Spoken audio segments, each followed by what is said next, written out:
بسم اللہ الرحمن الرحیم۔ قرآن کا علم القرآن تعارف۔ قرآن پاک اللہ تعالیٰ کی آخری کتاب ہے جو نبی کریم صلی اللہ علیہ وسلم پر نازل ہوئی۔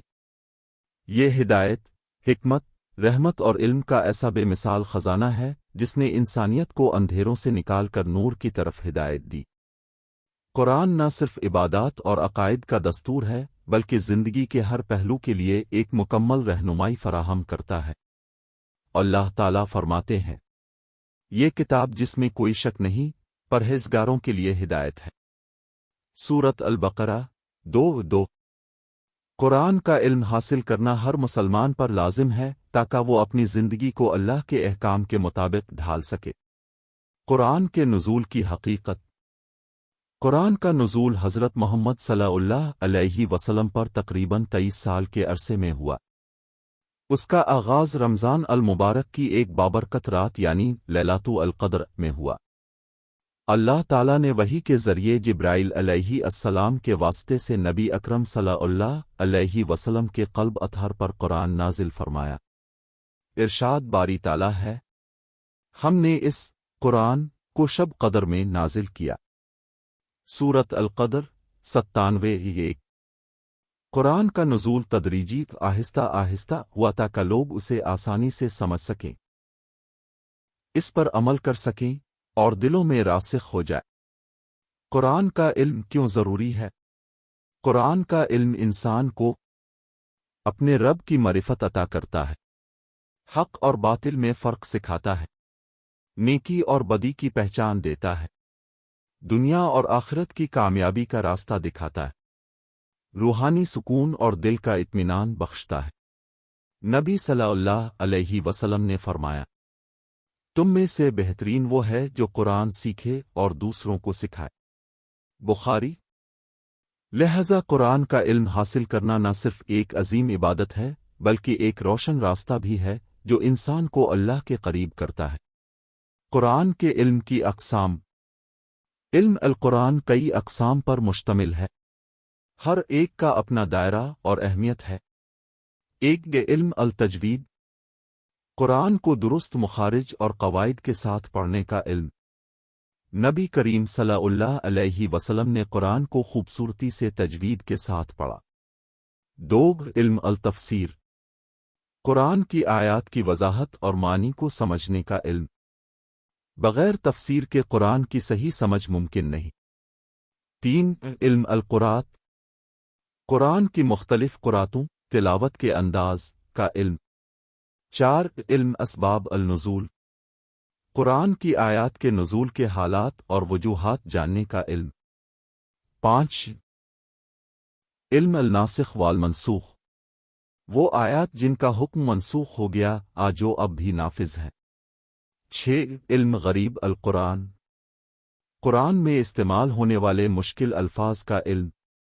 سات علم اعجاز القرآن، قرآن کی فصاحت، بلاغت اور معجزانہ خوبیوں کا علم۔ آٹھ علم احکام القرآن، قرآن میں بیان کردہ شریعت اور احکامات کا علم۔ علم القرآن کے اہم مصادر، قرآن کا علم حاصل کرنے کے بنیادی ذرائع درج ذیل ہیں۔ ایک خود قرآن، قرآن اپنی کئی آیات کی خود وضاحت کرتا ہے۔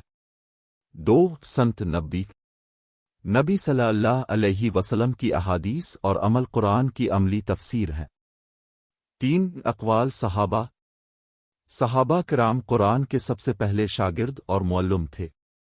چار اجماع امت، مسلمانوں کے علماء کا متفقہ فہم بھی قرآن کی تفسیر میں رہنمائی دیتا ہے۔ پانچ عقل صحیح، عقل صحیح کی روشنی میں قرآن کے معنی کو سمجھنے میں مدد لی جاتی ہے بشرطے کہ وہ نصوص کے تابع ہو۔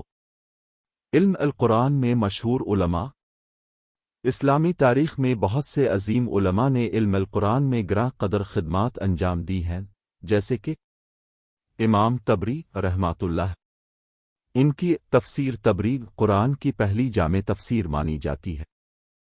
امام قرطبی رحمۃ اللہ، الجامع لاحکام القرآن میں فقہی پہلوؤں پر زبردست کام کیا۔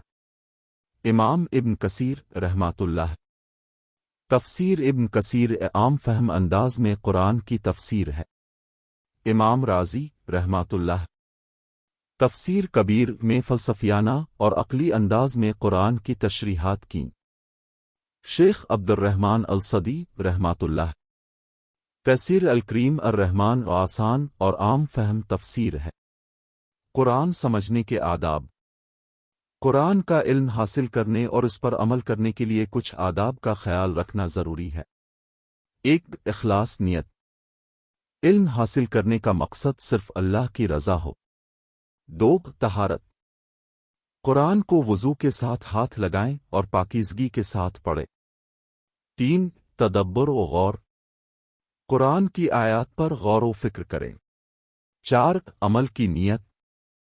قرآن کے احکامات کو اپنی زندگی میں نافذ کرنے کا عزم کریں۔ 5. عجز و انکساری۔ علم کے راستے میں عاجزی اختیار کریں۔ 6. دعا۔ اللہ تعالیٰ سے دعا کریں کہ وہ قرآن کا فہم عطا کرے۔ قرآن سے علم حاصل کرنے کے فائدے۔ قرآن کا علم انسان کو بے شمار فائدے پہنچاتا ہے، مثلاً روح کی صفائی، گناہوں سے توبہ اور پاکیزہ زندگی کی طرف واپسی، حسن اخلاق، نرمی، برداشت، محبت اور انصاف جیسے اوصاف پیدا ہوتے ہیں۔ دنیاوی کامیابی۔ قرآن کے اصول اپنانے سے دنیاوی مسائل بھی آسان ہو جاتے ہیں۔